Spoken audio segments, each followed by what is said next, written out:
All right, CNT125, Security and Design Lab. We just got done configuring the basics on our switch, our name, VLAN's IP address, and then we put a console password and an enable password on. And again, we took very, very good care on doing that so we did not make typos and create problems for ourselves. We're now going to move into the router and do pretty much the same process. So enable config T. Let's give this thing a name. Host name. I think we're calling this an ACL router. I think that's what we're using on this one. Let's set the enable password here to class. Let's set the password for the console port to Cisco. Again, take your time on these. Enable, secret, class. Slow down. Make sure you have the enable password set to class, and we're encrypting. That's what secret means. And again, here, as soon as I hit enter, if I see an error, I fix it right now, especially if I have spaces or anything. Okay, spaces cause a major headache. So check it and fix it now. Let's move on to the console port, line con 0. We're going to do password Cisco. Again, double check, look for typos, make sure there's no spaces. Okay, get rid of those spaces, they cause a headache. We're going to prompt the user for a login when they go to connect on the console port. We're now going to enable SSH. We've done this before with our last lab. We're going to do it again. So for SSH, we're going to create a local account on here with a username and a password. I'm going to use my first name, Doug, for username, and for my password, I'm going to use password. So I tell you to do the same kind of thing here. Use your first name for the username. You know, if you're Michael, maybe use Mike or something. Keep it simple for yourself today. And then for password, please use password. Okay, that way you're sure you can get in. In real life, you would make them more secure, etc., etc. We're creating a local account that we can down here reference when we do our SSH config. That's what we're going to do. So here I'm going to say username. I'm going to use Doug, and password. I'm going to use password. So we're saying, hey, set the username to Doug, set the password to password. And those are the pieces I like triple check. Again, if there's an error, hit up arrow. If there's an error, hit up arrow and fix it now. Make sure you don't have spaces or anything like that. Okay, make sure it's good. I'm now going to create the encryption key, and it needs a domain name to do this.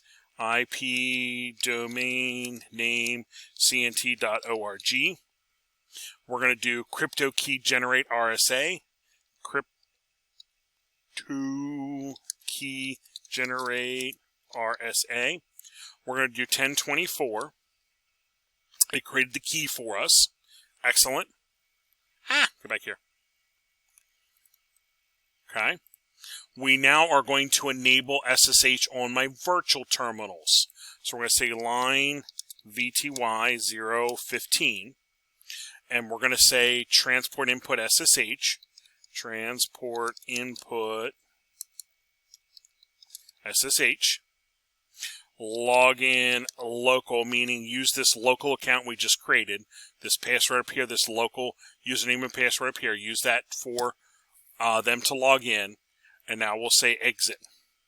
Okay. Now we're going to double check that config. So do a show run right here. There's the name.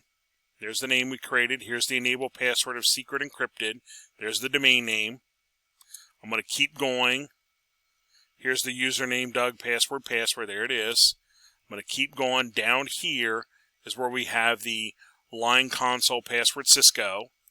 Here's the line VTY015 transport input SSH. Okay? So if I were to exit right now and I hit the enter key, I'm going to get prompted for the Cisco password. When I do enable, I'm going to get prompted for the class password. So Cisco to get me in initially, and class to get me to enable mode. All right. Let's move on to our interface config. Okay. We're going to configure the outside interface for DHCP. So it picks up an IP address from the WAN provider, in this case, hack. So my interface on this one, config T, interface, in this case for me is gigabit Ethernet 0/0/1. That is my outside interface. This guy right here, gigabit 001. I'm going to say the IP address on this one is DHCP. Please get an IP address via DHCP. That's what that's telling it. I'm not setting one, I'm picking one up via DHCP. So now that I turned that on, if I wait a couple seconds, I should see it come in and populate an IP address. It has turned to on. It is turned on upstate. And if I wait a couple seconds, I'll probably see it pull up an IP address from the ISP, which it has. There you go, 172.21. So that has now set the IP address on the outside. We now need to do the interfaces on the inside. So we now need to do interface gigabit Ethernet 0/0/0. We now need to set this right here. So just like we've done before, we're going to tell it no IP address, no shutdown, and then we're going to put the sub-interfaces on. So no IP address, no shutdown on this port. That'll turn that port on, and then we are going to put the specifics on the sub-interfaces. So we're now going to create the sub-interfaces. One for VLAN 1, one for VLAN 10, one for VLAN 20.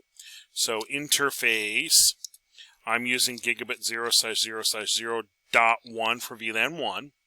And we'll put a description on here. Description, I'm going to say router interface for admin VLAN 1. And I'm going to do the encapsulation. That's the first thing I need to do. .1Q1 for VLAN 1. IP address on this guy, I'm going to look at my map. 192.168.0.1. 192.168.0.1 followed by my subnet mask. Okay. There's my first sub-interface. I'm going to repeat that for my other two. I'm going to use the up arrow this time to help me out a little bit. .10 for VLAN 10. Description, we're going to say router interface for employee VLAN 10. And we're going to say encapsulation .1Q10. And we're going to say IP address. This was 32.1. And again, I'm just double checking here. 32.1 is the plan. Enter. Exit. I'm going to hit up arrow here. And I'm going to do VLAN 20 sub-interface. I'll put my description. Router interface for visitor VLAN 20. Helps if I spell that right. There we go. Visitor VLAN 20. Encapsulation .1Q20 for VLAN 20. And then we're going to do 64.1. And again, I'm getting that from my plan here. 64.1. Exit. Exit. Now I'm going to do a show run. And I'm going to double check that my numbers look okay. Let me make this a little bit larger here. Here we go. Okay, so there's my 000 no IP address, but then I have VLAN 1, 10, and 20. So 001 for VLAN 1, .1Q1 for VLAN 1, and then there's my IP address. And I'm going to make sure all these numbers look right. VLAN .10 for VLAN 10, .1Q10 for VLAN 10, and here's my 32.1. Again, I'm looking for typos. 0/0/0.20 for VLAN 20, .1Q20 for VLAN 20, and then I'm going to look at my IP address 64.1, etc., etc. My outside interface, the one connecting to college right here, IP address DHCP, and I don't see anything about it being shut down, so I know it's functioning, and I'm looking at my blinky link lights as well. All right, we are doing good. We are doing good. Okay. We now need to add some new config. We're going to need to add some NAT configuration, network address translation. So the first piece of that is we need to indicate what interfaces are outside inside. Well, the 001 is my outside, so we'll do that one first. We're going to say config T, interface gigabit 0/0/1. We're going to say IP NAT outside. This is the outside address connecting to the ISP. Okay. We're now going to indicate my sub-interfaces as inside. We're going to at least do the .10 and .20 sub-interfaces. So interface gigabit Ethernet 0/0/0.10 IP NAT inside. Exit. We're going to do 20 IP NAT inside. Okay. So what that has done, if I look at my configuration overall, I see this now showing up. On my outside interface, I see it as outside. On my sub-interfaces, I see that it's inside. Okay. Now it knows which direction it needs to perform NAT, is what it amounts to. We now need to write the commands or the rules to do the NAT. And this is where we're going to do some basic access lists. We're going to do an access list to define a subnet. And then we're going to tell, hey, use this subnet and do NAT in this manner. Okay. So let me get back to my command prompt here, config T. And the first thing we're going to do is we're going to say access list, and we're going to define it as 1. When we use the very low numbers like this, we're doing what's called a very basic or standard access list.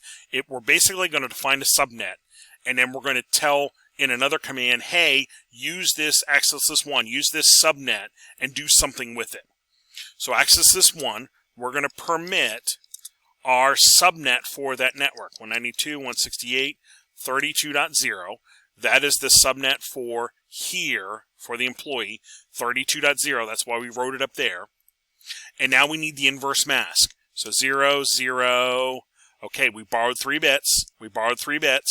So 128.64.32. We borrowed to the 32 place. So the inverse will be 1 less 31.255. My inverse will be 1 less. We borrowed to the 32 place, so 1 less 31 will be my inverse. So 0031.255. So we said, hey, this subnet, we're now going to tell it what to do with it. So we're now going to say IPNet inside source list 1. We're saying, hey, take this thing we defined in access list 1, and we're now going to do something with it. We're now going to, on this interface, perform NAT. That's what that command there means. We're going to say interface, in my case, gigabit 0/0/1, the outside interface, perform NAT using overload, which is port address translation. So we're saying, okay, hey, this subnet here, we're now saying IPNet inside source list 1, that subnet right there, please NAT that to this outside interface using port address translation. So this command is not quite obvious, but when you look at the pieces, it does make sense. I'm now going to do the other subnet. Helps if I type correctly. There we go. Access list 2 permit 192.168.64.0 0031.255. This is the other subnet. And we're now going to use IPNet inside source list 2, because we defined that as 2. And we're still going to overload to that same outside interface. Let's do exit. I exited too far. Cisco gets me in. Enable class gets me in. We're now going to do show run. And I'm now going to look down here. This is what I have. This is where I define those 2 subnets. 32.0. That subnet I'm basically defining as like parameter 1. And 64.0, I'm basically just defining that as parameter 2, if you will. And then up here, I said, okay, IPNet inside source list 1. Hey, this subnet defined by 1, please do port address translation on this interface, the outside interface. And then here I said, hey, please take the subnet defined in 2. Please perform port address translation on this interface. That's what we're doing. So now, I'm going to do a copy, run, start on this beastie. Okay. I should have NAT functioning in my network. When we come back in the next podcast, we're going to get our workstation set up and test, does my router NAT function?